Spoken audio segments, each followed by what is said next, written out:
ನೋಡಿ, ಒಬ್ಬ ರಾಜಕಾರಣಿ ಆಗಿರುವಂತವ್ರು ಅವರ ಮಾತಿನ ಮೇಲೆ ಇಡ್ತಾ ಇರ್ಬೇಕು, ಅವ್ರ ನಾಲಿಗೆ ಮೇಲೆ ಇಡ್ತಾ ಇರ್ಬೇಕು.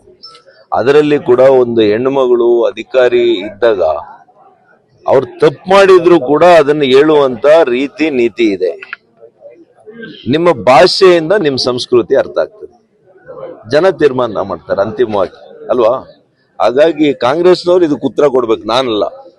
ನಿಮ್ ಡಿಸ್ಟ್ರಿಕ್ಟ್ ಮಿನಿಸ್ಟರ್ನ, ಅವರ ಡಿಸ್ಟ್ರಿಕ್ಟ್ ಪ್ರೆಸಿಡೆಂಟ್ ಯಾರಿದ್ದಾರೆ, ಅವ್ರ ಸ್ಟೇಟ್ ಪ್ರೆಸಿಡೆಂಟ್ ಯಾರಿದ್ದಾರೆ, ಅವರು ಆನ್ಸರ್ ಮಾಡ್ಲಿ.